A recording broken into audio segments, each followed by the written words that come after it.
Welcome students. आज हम start करते हैं हमारा next chapter chapter 5 major domains of the earth. इसमें हम पढ़ेंगे इस चैप्टर में जो हमारी अर्थ है उसके मेजर डोमेन्स के बारे में और वो कौन कौन से हैं। That is lithosphere, atmosphere, hydrosphere and biosphere. तो हम इनके बारे में पढ़ेंगे। आइए स्टार्ट करते हैं। जैसे कि आपने फर्स्ट चैप्टर में पढ़ा था कि जो हमारी अर्थ है इज द ओनली प्लैनेट जिसमें लाइफ सस्टेन करती है। और वो क्यों करती है? क्योंकि यहाँ पे एक लाइफ सस्टेनिंग एलिमेंट्स अवेलेबल है। That is land, water, air. ठीक है। हाँ। जो हमारी सरफेस ऑफ द अर्थ है इट्स अ कॉम्प्लेक्स जोन जहाँ पे जहाँ पे तीन major components of environment meet करते हैं, ओवरलैप करते हैं, इंटरेक्ट करते हैं। वो कौन कौन से? देखिए, लिथोस्फेयर। लिथोस्फेयर किसको बोलते हैं हम? लिथोस्फेयर मीन्स जो सॉलिड पोर्शन है हमारी अर्थ का, जहाँ पे हम लोग रहते हैं, दैट इज लैंड, उसको हम लिथोस्फेयर बोलते हैं। ठीक है। जो गैशियस लेयर है जो हमारी अर्थ को सराउंड करती है उसको हम बोलते हैं एटमॉस्फेयर।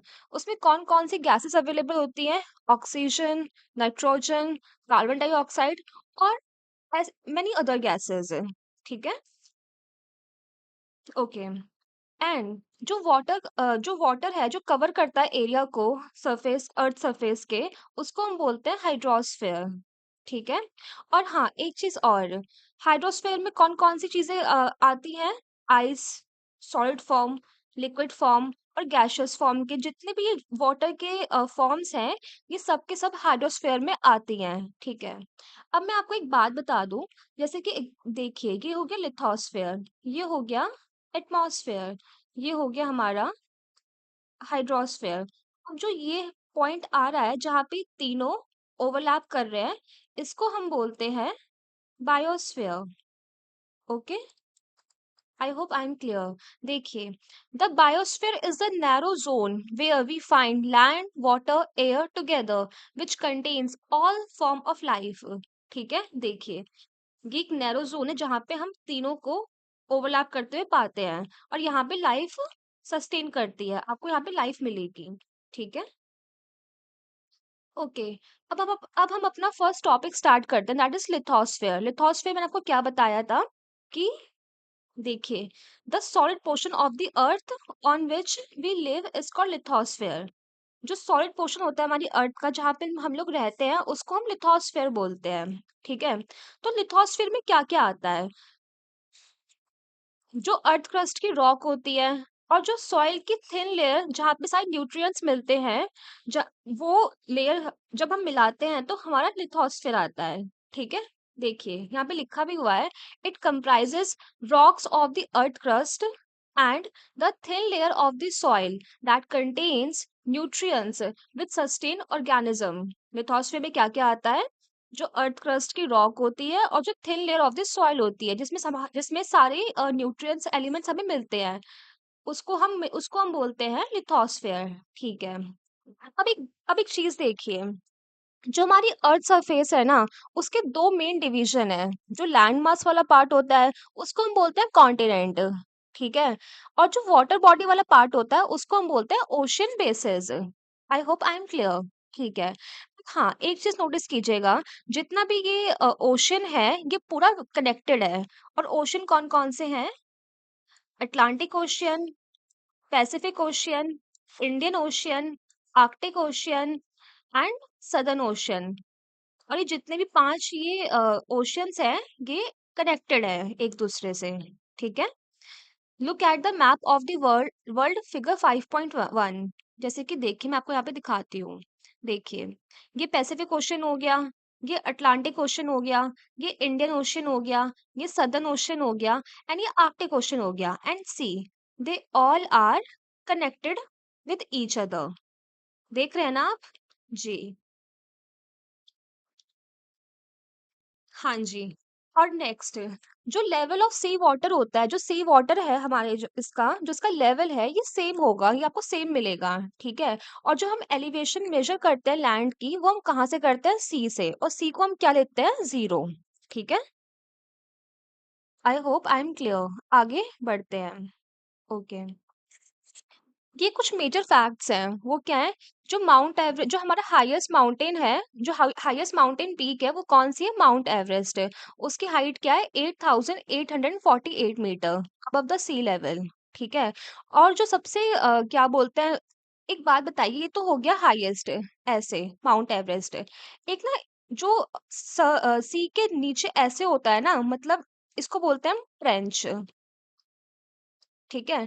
इसको, ये जो ट्रेंच होती है, इट्स अ, मतलब ट्रेंच डीपेस्ट पॉइंट नहीं होती है, बट लेकिन डीपेस्ट पॉइंट कौन सा है, ये बताइए? That is Mariana trench. और ये कहाँ पे अवेलेबल है? पैसिफिक ओशियन में। ठीक है। और ये कितना नीचे है? इसकी डेप्थ क्या है? 11,022 मीटर। ठीक है। हाईएस्ट माउंटेन कौन सा हो गया? माउंट एवरेस्ट है। और क्या बोलते हैं, ग्रेटेस्ट डीपेस्ट पॉइंट कौन सा हो गया? That is Mariana trench. और ये कहाँ पे अवेलेबल है? ये है पैसिफिक ओशियन में available. I hope I am clear. अब हम मूव करते हैं आगे। अभी मैंने आपको बताया कि जो हमारी अर्थ है वो दो उसमें डिवाइडेड है, that is continent and ocean. अब हम पढ़ेंगे कॉन्टिनेंट्स के बारे में। ठीक है। हमारे पास ना 7 मेजर मेजर कॉन्टिनेंट्स होते हैं, वो कौन कौन से हैं? That is Asia, Europe, Africa, north America, south America, Australia, Antarctica. आप इसके बारे में मैप भी देख सकते हैं, देखिए मैं आपको दिखाती हूँ। ये तो हो गया एशिया। ये हमारा इंडिया भी है इसमें। ठीक है। ऊपर चाइना होगा। ठीक है। ये येलो पोर्शन हो गया एशिया। ये हो गया यूरोप। ठीक है। यहाँ पे हो गया अफ्रीका। ओके। यहाँ पे हो गया नॉर्थ अमेरिका, इसमें 3 कंट्रीज आती है major major, that is USA, Canada and Mexico. ये हो गया साउथ अमेरिका, जहाँ पे पेरू, चिली ऐसी कंट्रीज आती है, अर्जेंटीना, ब्राजील वाली कंट्रीज आती हैं। ठीक है। नीचे हो गया ये अंटार्कटिका। ओके। यहाँ पे हो गया ये ऑस्ट्रेलिया। ये हो गया 7 मेजर कॉन्टिनेंट्स। ठीक है। अब हम इनके बारे में पढ़ेंगे। पहला पढ़ते हैं एशिया। जो एशिया है, लार्जेस्ट कॉन्टिनेंट है, और ये कितना एरिया कवर करता है? It it covers around 1/3 of the total land area of the अर्थ। जितना भी एरिया है, मतलब अर्थ के, उसका 1/3 जो एरिया है वो एशिया मतलब कंटेन करता है। ठीक है। और ये जो कॉन्टिनेंट है, ये कहाँ पर है? ये ईस्टर्न हेमिस्फेयर में है। ईस्टर्न मतलब कि अगर दिस इज द अर्थ, तो यहाँ पे है ये, ईस्ट में। ठीक है। ओके। जो ट्रॉपिक ऑफ कैंसर है वो पास करता है इस कॉन्टिनेंट से। जैसे कि अगर ये इक्वेटर हो गया, तो ये ट्रॉपिक ऑफ कैंसर ऐसे ये पास करता है इससे। और जो एशिया है, ये यूरोप से किस चीज से सेपरेटेड है? That is Ural mountain. ठीक है। देखिए मैं आपको फोटो दिखाती हूँ। सी, ये एशिया हो गया, ये हो गया यूरोप, और ये हो गया बीच में आ गया यूराल माउंटेन। ओके। ठीक है। हाँ जी। और हाँ, जब हम एशिया और यूरोप के कॉन्टिनेंट को लैंडमास हम मिला देते हैं, तो हम बोलते हैं उसको यूरेशिया। ठीक है। सी, ये फोटोज तो आपको सामने रखनी ही पड़ेगी पढ़ते टाइम। सी, ये हो गया एशिया, ये हो गया यूरोप। जब हम पूरे लैंडमास को एक साथ मिलाएंगे तो हम उसको बोलेंगे यूरेशिया। ठीक है। ओके। आगे बढ़ते हैं। यूरोप। जो यूरोप है, ये काफी छोटा है, ये काफी स्मॉल है एशिया से। और क्या बोलते हैं, जो ये कॉन्टिनेंट है, ये एशिया के वेस्ट में आता है। मींस अगर ये एशिया ये है, तो यहाँ पे आता है यूरोप, वेस्ट में। ठीक है। And the Arctic circle passes through it. और यहाँ पे जो ये आर्कटिक सर्कल है, जो ये होता है, ये यूरोप को पास करता है। ठीक है। और जो यूरोप है, ये वाटर बॉडी से घिरा हुआ है 3 साइड से। कैसे? देखिए, ये हो गया यूरोप, ऊपर आ गया आर्कटिक ओशियन, यहाँ पे आ गया अटलांटिक ओशियन, और नीचे आ गया इसके मेडिटेरियन सी। ठीक है। तो 3 जगह से ये वाटर बॉडी से घिरा हुआ है। आई होप आई एम क्लियर, इतना आपको समझ में आ गया होगा। ठीक है। अब आगे मूव करते हैं, नेक्स्ट अफ्रीका। अब फर्स्ट नंबर पे तो सबसे लार्जेस्ट कॉन्टिनेंट कौन सा हो गया था? एशिया। अफ्रीका आता है second largest continent after Asia. ठीक है। और जो इक्वेटर है, दैट इज 0 डिग्री। ये क्या बोलते हैं, इस कॉन्टिनेंट के बिल्कुल मिडल से निकलती है। ठीक है। और जो लार्ज पार्ट है अफ्रीका का, वो नदर्न हेमिस्फेयर में पाया जाता है। ठीक है। आप ना, इस फोटो को मैं आपको बार बार बता रही हूँ, उसको आप रखिए। सी, ये क्या बोलते हैं, इक्वेटर जा रहा है, और जो इसका लार्ज पोर्शन है वो हमें नदर्न हेमिस्फेयर में दिख रहा है। ये फोटो ना आपको सीधी करके देखनी पड़ेगी, थोड़ी सी क्या बोलते हैं, टेढ़ी है फोटो। ओके, आगे देखिए। Okay, and it is the only continent through which tropic of cancer, और हाँ एक चीज और, Africa is the only continent जहाँ पे tropic of cancer, equator and tropic of capricorn तीनों पास होते हैं। मींस कि अगर ये अफ्रीका ऐसे है, तो यहाँ से इक्वेटर भी पास हो रहा है, यहाँ से ट्रॉपिक ऑफ कैंसर भी पास हो रहा है, और ट्रॉपिक ऑफ कैप्रिकॉर्न भी पास हो रहा है। ठीक है। और हाँ, अफ्रीका में एक सहारा डेजर्ट है, ये लार्जेस्ट हॉटेस्ट डेजर्ट है जो कि अफ्रीका में लोकेटेड है। ठीक है। और हाँ, जो कॉन्टिनेंट है ये अफ्रीका कॉन्टिनेंट, ये चारों साइड से ओशियन से घिरा हुआ है। ठीक है। हम दोबारा फोटो पे जाते हैं। देखिए, ये अफ्रीका हो गया, इधर आ गया इंडियन ओशन, इधर आ गया अटलांटिक ओशन, नीचे आ गया सदर्न ओशन, ऊपर आ गया मेडिटेरियन सी। तो ये चारों साइड से पानी से घिरा हुआ है। ठीक है। और हाँ, जो ये अफ्रीकन कॉन्टिनेंट है, इसकी लार्जेस्ट, सॉरी लार्जेस्ट नहीं, इसकी लॉन्गेस्ट रिवर कौन सी है? दैट इज नाइल रिवर, जो अफ्रीका से पास होती है। ठीक है। चलो, अब हम पढ़ेंगे, हमने 3 के बारे में पढ़ लिया, अब हम पढ़ेंगे नॉर्थ अमेरिका के बारे में। नॉर्थ अमेरिका में कौन सा क्या बताया था मैंने आपको, कि जहाँ पे यूएसए, मैक्सिको, कनाडा, ये कंट्रीज अवेलेबल हैं। ठीक है। फर्स्ट में लार्जेस्ट कौन सा था? एशिया। उसके बाद कौन सा था? अफ्रीका। अब थर्ड लार्जेस्ट कॉन्टिनेंट कौन सा है? North America. और हाँ, जो क्या बोलते हैं, नॉर्थ अमेरिका है और साउथ अमेरिका है, इसके बीच में ना isthmus of Panama Panama Panama क्या बोलते हैं, ये आता है। सी, इस्थमस क्या होता है? Isthmus is a narrow strip of land joining two land masses. Isthmus एक छोटी सी लैंड होती है जो बड़े बड़े दो लैंड मासेस को क्या बोलते हैं, ज्वाइन करती है। तो यह इस चीज से ये दो कॉन्टिनेंट जुड़े हुए हैं। ठीक है। और हाँ, जो ये नॉर्थ अमेरिका कॉन्टिनेंट है, ये लाई करता है completely northern and western hemisphere में। ठीक है। ओके, आगे मूव करते हैं। दैट इज साउथ अमेरिका, यानी कि ये वाला पोर्शन। ठीक है। जो साउथ अमेरिका कॉन्टिनेंट है, ये मोस्टली सदर्न हेमिस्फेयर में लाई करता है। ठीक है। विच टू ओशन सराउंडेड इट। अच्छा, चलिए बताइए, ऐसे कौन से दो ओशन है जो साउथ अमेरिकन कॉन्टिनेंट को सराउंड करते हैं? आपको मैंने उस इमेज में पढ़ाया था। यहाँ पे आता है पैसिफिक ओशियन, यहाँ पे आएगा आपका अटलांटिक ओशियन। ठीक है। ओके।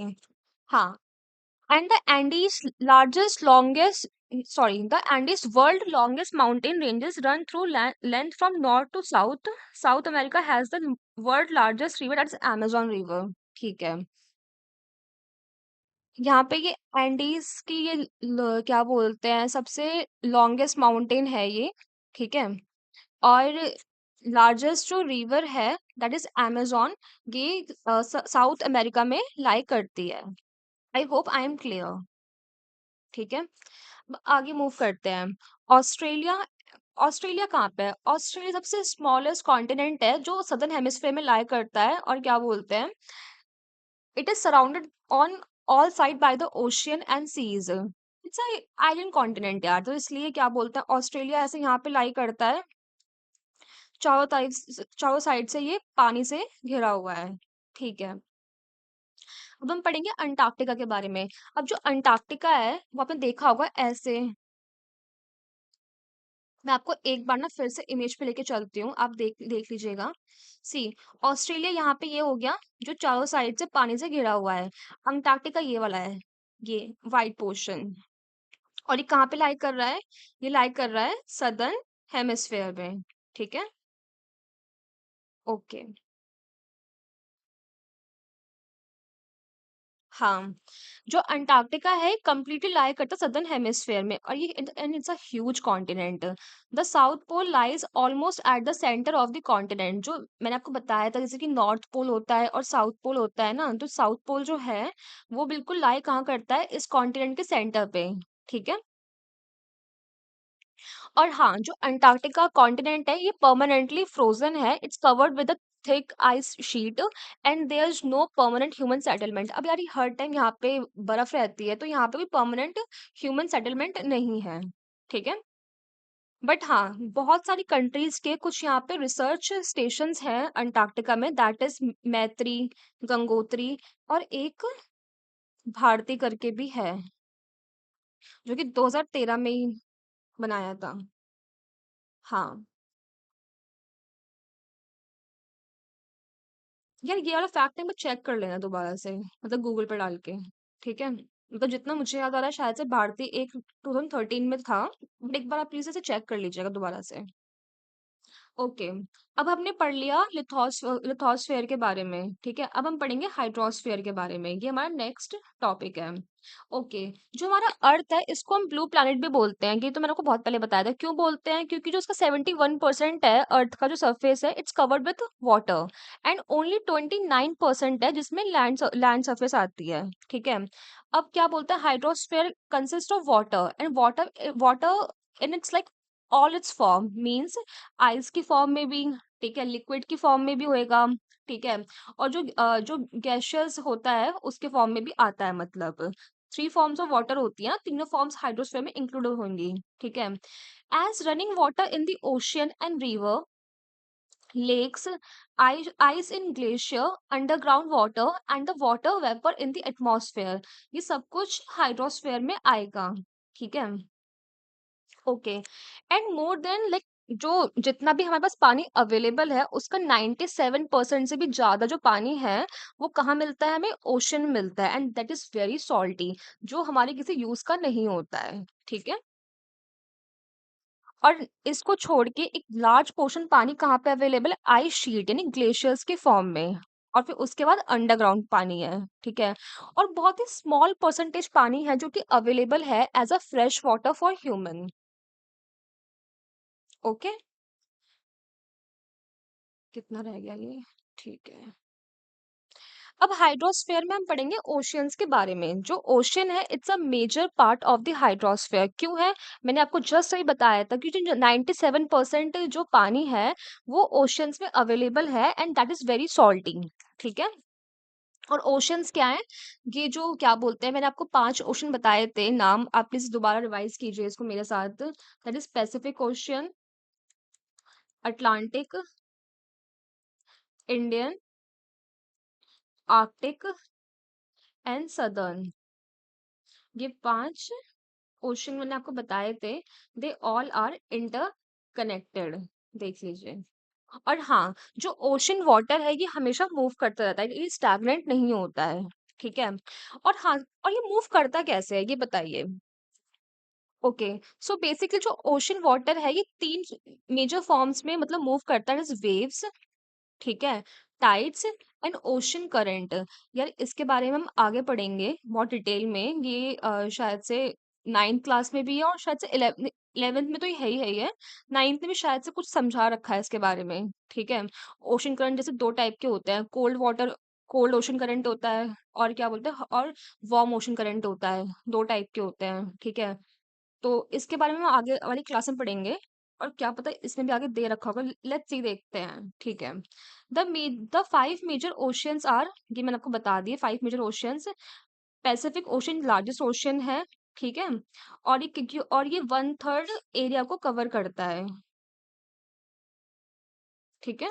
हाँ, और जो पैसिफिक ओशन है it's almost circular in shape, जो शेप है पैसिफिक ओशन की इट्स ऑलमोस्ट सर्कुलर, एंड और जो एशिया है, ऑस्ट्रेलिया है, नॉर्थ एंड साउथ अमेरिका है, इसने इसको सराउंड कर रखा है।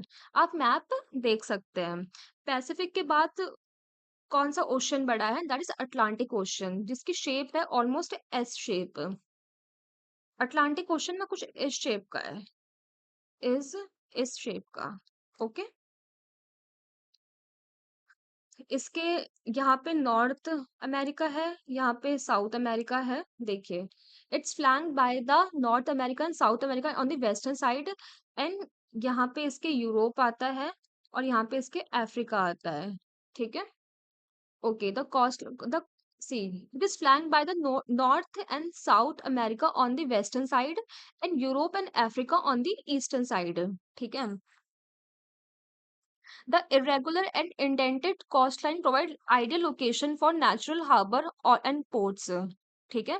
From the point of view of commerce, it is a busiest ocean. Commerce के point of view से सबसे busiest ocean है ये. ठीक है. और हाँ, जो इसकी इरेगुलरिटीज और इंडेंटेड कोस्ट लाइन है वो क्या बोलते हैं, it provides a ideal location for natural harbour and ports. ठीक है. अब मैं आपको एक बात बताती हूँ. जैसे कि मान लो ये लैंड है. ठीक है. और ये हो गया सी. अगर सी जो है ऐसा होगा, यहाँ तक का है अगर सी और लैंड यहाँ तक का है, तो यहाँ पे ना मतलब कम शिप्स आ पाएंगी. और ये जितना ही ये गहरा होगा ना, जैसे एग्जाम्पल मैं आपको नया बताती हूँ. ऐसे ये लैंड हो गई, ये सी हो गई. ये जितना गहरा होगा उतनी ही सी, आई एम सॉरी, उतनी ही शिप जो होती है वो यहाँ पे आ सकती है. ठीक है. तो इट्स अ नेचुरल हार्बर. ये यहाँ पे ये समझा रखा है. ठीक है. ओके. अब हम पढ़ेंगे क्या बोलते हैं इंडियन ओशन के बारे में. यार Indian ocean is the only ocean जो किसी कंट्री के नाम पे दे रखा है, दैट इज इंडिया. ठीक है. And the shape of ocean is almost triangular. Triangular shape का होता है ये. इसके नॉर्थ में एशिया है, वेस्ट में अफ्रीका है, ईस्ट में ऑस्ट्रेलिया है. फिर इसके बाद कौन सा ओशन आएगा, दैट इज सदर्न ओशन. ठीक है. जो साउथ सदर्न हेमिस्फेयर में होता है. ठीक है. और जो अंटार्कटिका है उसके अराउंड है ये सदर्न ओशन. ठीक है. चलिए. फिर आता है आर्कटिक ओशन. जो आर्कटिक ओशन है ये कहाँ पर है, कि नॉर्थ पोल को सराउंड करता है. ठीक है. और जो आर्कटिक ओशन है ये किससे कनेक्टेड है, पैसिफिक ओशियन से. ठीक है. किस चीज से, बेरिंग स्ट्रेट से. बेरिंग स्ट्रेट क्या बोलते हैं, ऐसा स्ट्रेट है जो पैसिफिक ओशन को और आर्कटिक ओशन को कनेक्ट करता है. ठीक है. और हाँ, जो आर्कटिक ओशन है it is bound by the northern coast of North America and Eurasia. अगर जैसे सपोज यहाँ पे बताती हूँ आपको, ये आर्कटिक है, तो यहाँ पे नॉर्थ अमेरिका कॉन्टिनेंट है, यहाँ पे यूरेशिया है. ठीक है. आई होप आई एम क्लियर. हमने दो पढ़ लिए हैं, लिथोस्फेयर और हाइड्रोस्फेयर. अब हम पढ़ेंगे एटमॉस्फेयर के बारे में. छोटा सा ही चैप्टर बचा है, इसको खत्म करते हैं जल्दी जल्दी. ठीक है. जो हमारी अर्थ है it's surrounded by the layer of gas. जो हमारी अर्थ है इसके जो ये सराउंड कर रखा है, इसको गैसेस ने इसको सराउंड कर रखा है, दैट इज एटमॉस्फेयर. अब it's a thin blanket of air and it's a integral and important aspect of planet. ठीक है. अब एक बात बताइए, जो क्या बोलते हैं एटमॉस्फेयर होता है, इसमें देखिए ऑक्सीजन अवेलेबल होती है जिसको हम ब्रीथ कर सकते हैं. और क्या बोलते हैं, जो ये एटमॉस्फेयर है ये भी प्रोटेक्ट करता है किससे, यूवी रेस से. ठीक है. अब जो ये एटमॉस्फेयर है ये कितनी हाइट तक होता है, ये होता है 1600 किलोमीटर. देखिए अगर ये हमारा क्या बोलते हैं लैंड है जहाँ पे हम लोग रहते हैं, तो ये 1600 किलोमीटर तक एटमॉस्फेयर हमारा अवेलेबल है. और जो ये होता है ये स्ट्रेटास में इसको डिवाइड कर रखा है एटमॉस्फेयर को भी. ये मैं आपको आगे बताऊंगी कैसे कर रखा है. सेम जो हमारा एटमॉस्फेयर है it is divided into 5 layers. ये 5 लेयर में डिवाइडेड है, किस बेसिस पे, टेम्परेचर के बेसिस पे या फिर कुछ अलग प्रॉपर्टीज के बेसिस पे, कुछ अलग कंपोजिशन के बेसिस पे. और वो 5 लेयर कौन कौन सी है, that is troposphere, stratosphere, mesosphere, thermosphere and exosphere. ठीक है. ट्रोपोस्फेयर में तो जो मेजर गैसेस होती है हमारी वो होती है. स्ट्रेटोस्फेयर में यहाँ पे जो एरोप्लेन्स वगैरह चलते हैं, देखा होगा आपने. ठीक है. ऐसे करके 5 लेयर्स में डिवाइडेड है. ठीक है. ओके. अब कौन कौन सी गैसेस हैं जो एटमॉस्फेयर में जिससे मिलके बना है एटमॉस्फेयर हमारा, तो ठीक है. जो जो नाइट्रोजन गैस है it's a main gas, nitrogen and oxygen. कैसे, जो नाइट्रोजन और ऑक्सीजन मिलके बनाता है 99% ऑफ द गैसेस. ठीक है. उसमें 78 नाइट्रोजन होता है और 21 ऑक्सीजन होता है. ठीक है. और जो अदर गैसेस होती है कौन कौन सी होती है, जैसे कार्बन डाइऑक्साइड हो गया, आर्गन हो गया, ये सिर्फ और सिर्फ 1% है. अब आप खुद सोचो, कार्बन डाइऑक्साइड, आर्गन, ये सब मिला के सिर्फ 1% है, स्टिल इन लोगों ने कितना तहलका मचा रखा है ना. कार्बन डाइऑक्साइड जो होती है वो हमारी हीट को ट्रैप करती है, जिससे कि ग्लोबल वार्मिंग बढ़ती है। ऐसे इन गैसेस ने तहलका मचा रखा है। इसके बारे में हम आगे पढ़ेंगे, इसके बारे में भी। ठीक है।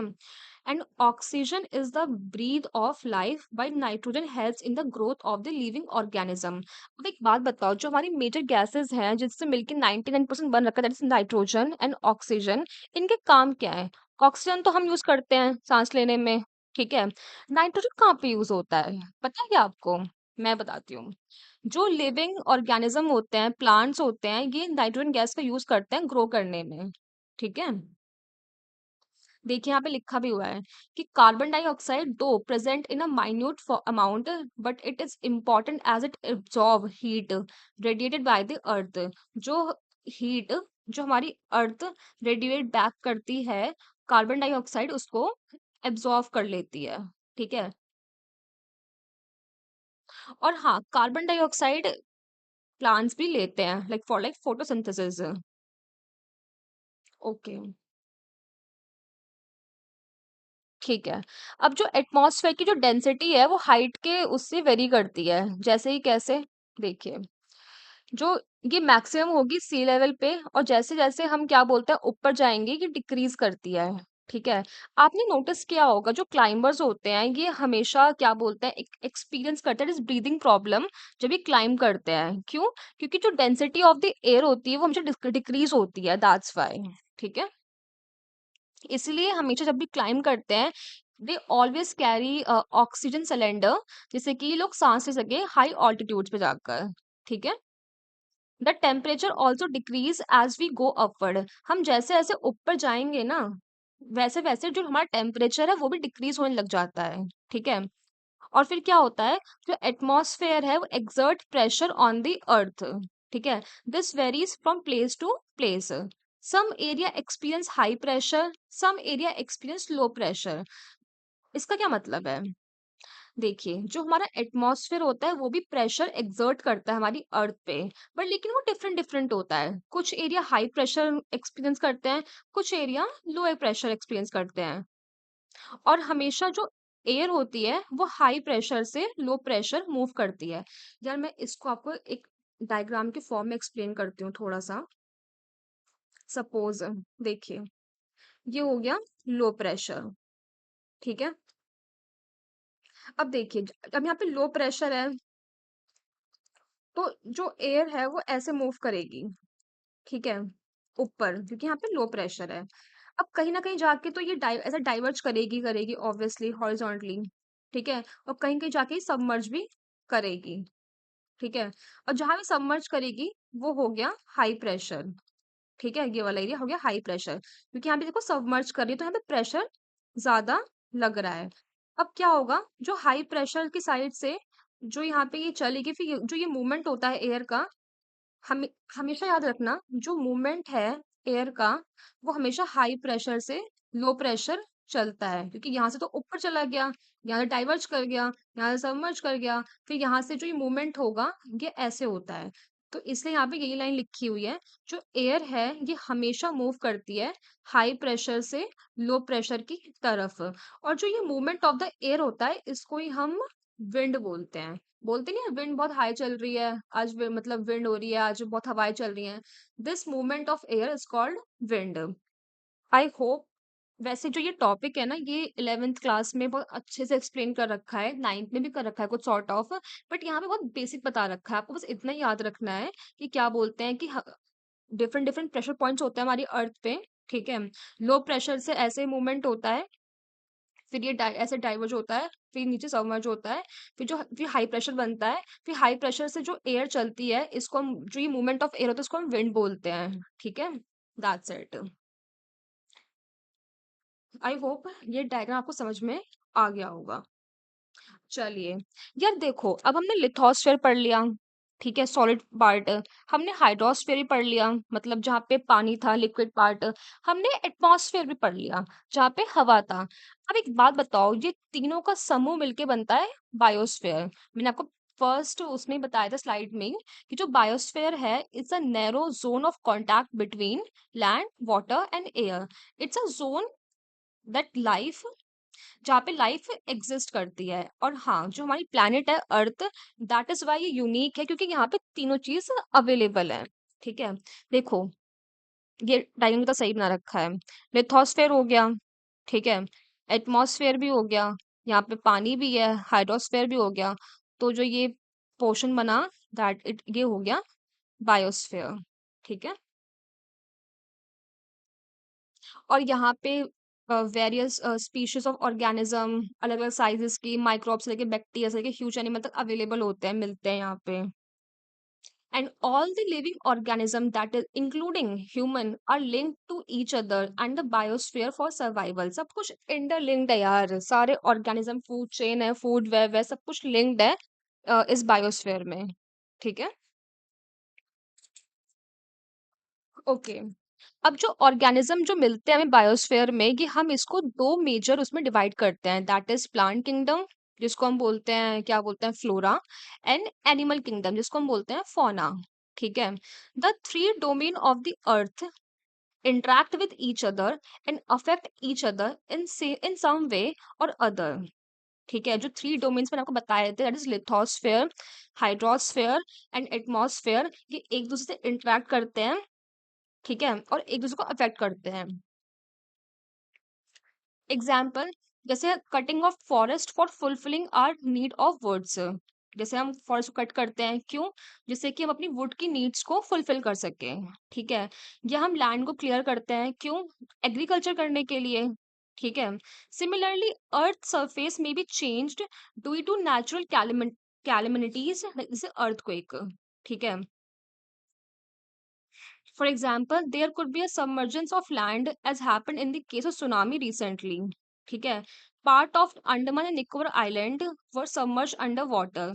ये 2004 के अराउंड एक सुनामी आई थी, जिसमें क्या बोलते हैं, इंदिरा पॉइंट हमारा सबमर्ज कर गया था, अंडमान निकोबार का, ये उसके बारे में बता रखा है। ठीक है, discharge of waste material into lakes, हम कुछ वेस्ट मटेरियल्स को डिस्चार्ज करते हैं लेक्स में, रिवर्स में, makes the water unsuitable for human use. फिर क्या होता है उससे? अब यार एक बात बताओ, अगर हम गंदा गंदा वेस्ट मटेरियल हम डालेंगे लेक्स में, रिवर्स में, तो ऑब्वियसली जो वो पानी है वो हमारे यूजफुल नहीं आएगा, है ना? तो इससे हम क्या कर रहे हैं? इससे हम डैमेज कर रहे हैं अदर फॉर्म ऑफ लाइफ को, है ना? जो इंडस्ट्रीज होती हैं वो एमिशन करती हैं, जो थर्मल पावर्स होते हैं, जो प्लांट्स हो, जो व्हीकल्स होते हैं, पोल्यूट कर रहे हैं एयर को, जो कार्बन डाइऑक्साइड ऑक्साइड है, जो कि एक इम्पॉर्टेंट एयर, मतलब इम्पॉर्टेंट गैस है, बट लेकिन जो इसका लेवल इंक्रीज हो रहा है, उसकी वजह से ग्लोबल वार्मिंग हो रही है। ग्लोबल वार्मिंग क्यों हो रही है? CO2 का लेवल इंक्रीज हो रहा है, ज्यादा हीट ट्रैप हो रही है, जो हमारा ग्लोब है, हमारी जो अर्थ है, वो वार्म कर रही है, और है ना, there is this a need. तो अब क्या करना चाहिए हमें? हमें इन चीज पर थोड़ा लिमिट लगानी चाहिए। There is this a need to limit the use of resource of the earth to maintain the balance of nature and the domain of the lithosphere, atmosphere and hydrosphere। हमें क्या बोलते हैं, सस्टेनेबल तरीके से हमें इनका यूज करना चाहिए, जिससे सब में बैलेंस बना रहे, लिथोस्फेयर, एटमॉस्फेयर, हाइड्रोस्फेयर में। और यहाँ पे होता है आपका chapter complete. I hope I am clear, आपको समझ में आया होगा, and thank you so much for watching this.